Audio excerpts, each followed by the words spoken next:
ಮಂಗಳೂರಿನಿಂದ ಬಜಪೆ ಅಂತಾರಾಷ್ಟ್ರೀಯ ವಿಮಾನ ನಿಲ್ದಾಣವನ್ನು ಸಂಪರ್ಕಿಸುವ ಮರವೂರು ಸೇತುವೆಯ ಕುಸಿದ ಪಿಲ್ಲರ್ ದುರಸ್ತಿ ಕಾರ್ಯ ಬಹುತೇಕ ಪೂರ್ತಿಯಾಗಿದ್ದು ನಾಳೆಯಿಂದ ಲಘು ವಾಹನ ಸಂಚಾರಕ್ಕೆ ತೆರವಾಗುವ ಸಾಧ್ಯತೆ ಇದೆ.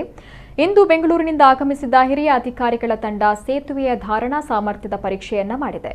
ಪಿಡಬ್ಲ್ಯೂಡಿ ಇಲಾಖೆಯ ತಜ್ಞ ಇಂಜಿನಿಯರ್ಗಳ ಸಲಹೆಯಂತೆ ಕೆಲ ದಿನಗಳ ಹಿಂದೆಯೇ ಸೇತುವೆಯ ಪಿಲ್ಲರ್ ಅನ್ನು ಮೇಲಕ್ಕೆತ್ತಿ ಯಥಾಸ್ಥಿತಿಗೆ ತರಲಾಗಿತ್ತು. ಅದರ ಬಳಿಕ ವಾಹನ ಸಂಚಾರ ಸುಸೂತ್ರವಾಗುವಂತೆ ಕೆಲವು ದುರಸ್ತಿ ಕಾರ್ಯಗಳನ್ನು ಕೈಗೊಳ್ಳಲಾಗಿತ್ತು. ಇದೀಗ ಬಹುತೇಕ ಪೂರ್ಣಗೊಂಡಿದೆ. ಗುರುವಾರ ತಜ್ಞರ ಉಪಸ್ಥಿತಿಯಲ್ಲಿ ಸೇತುವೆ ವಾಹನ ಸಂಚಾರಕ್ಕೆ ಯೋಗ್ಯವಾಗಿದೆಯೇ ಅಂತ ಪರೀಕ್ಷಿಸಲು ರೋಡ್ ಟೆಸ್ಟ್ ನಡೆಸಲಾಗಿದೆ. 28 ಟನ್, 30 ಟನ್ ಹೀಗೆ ಧಾರಣಾ ಸಾಮರ್ಥ್ಯವನ್ನು ಲಾರಿಯನ್ನು ಸೇತುವೆ ಮೇಲ್ಭಾಗದಲ್ಲಿ ನಿಲುಗಡೆಗೊಳಿಸಿ ಬೇರೆ ಬೇರೆ ವಿಧದಲ್ಲಿ ಪರೀಕ್ಷೆ ಮಾಡಲಾಯಿತು. ಇದು 2.5 ಅಡಿ ಜಗ್ಗಿತ್ತು. ತಿಂಗಳ ಕಾಲ ಕೆಲಸ ಮಾಡಿ ಮತ್ತೆ ಮೂಲ ಯಥಾಸ್ಥಿತಿಗೆ ತಂದಿದ್ದೇವೆ. ಭಾರಿ ಕೆಲಸ ನಡೆದಿದೆ. ಈ ಸೇತುವೆ ಮೇಲ್ಭಾಗದಲ್ಲಿ ಎಷ್ಟು ತೂಕದ ವಾಹನಗಳನ್ನು ಬಿಡಬಹುದು ಎಂಬ ಬಗ್ಗೆ ಪರೀಕ್ಷೆ ನಡೆಸ್ತಾ ಇದ್ದೇವೆ. ನಮ್ಮ ಲೆಕ್ಕಾಚಾರ ಸರಿಯಾಗಿದ್ದಲ್ಲಿ ನಾವು ವಾಹನಗಳನ್ನು ಬಿಡಲಿದ್ದೇವೆ ಅಂತ ಇದರ ಪರೀಕ್ಷಕ ಜಯಗೋಪಾಲ್ ಹೇಳಿದ್ದಾರೆ.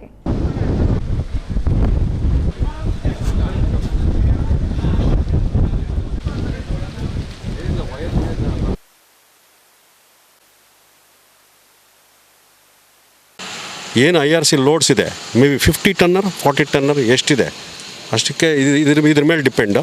ಇದ್ರ ಮೇಲೆ ಏನಾದರೂ ಈಗ ಎಸ್ ಅಂತ ಅದು ರೀಡಿಂಗ್ಸ್ ಮೇಲೆ ಗೊತ್ತಾಗುತ್ತೆ. ಕೊಟ್ಟಾದರೆ we will allow it so much only from tomorrow. ಮತ್ತು ಅವ್ರ ಅಡ್ಮಿನಿಸ್ಟ್ರೇಟಿವ್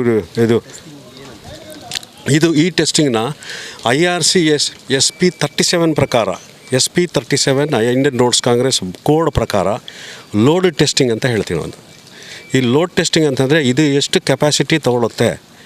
ಅದ್ರ ಜೊತೆಗೆ ಇದರಲ್ಲಿ ಫುಲ್ ನೋಡಬೇಕು. ಇಲ್ಲಿ ಚಿಕ್ಕದು ಎಲ್ಲ ಸ್ಟಿಕ್ ಮಾಡಿದ್ದೀವಿ. ಇಲ್ಲಿ ಫೈಬರ್ ಬ್ರ್ಯಾಗ್ ಗ್ರೇಟಿಂಗ್ ಅನ್ನೋವಂಥ ಇನ್ಸ್ಟ್ರೂಮೆಂಟ್ ಯೂಸ್ ಮಾಡ್ತಾಯಿದ್ದೀವಿ. Fibre Bragg grating, this is one of the most latest in the world itself. Latest equipments.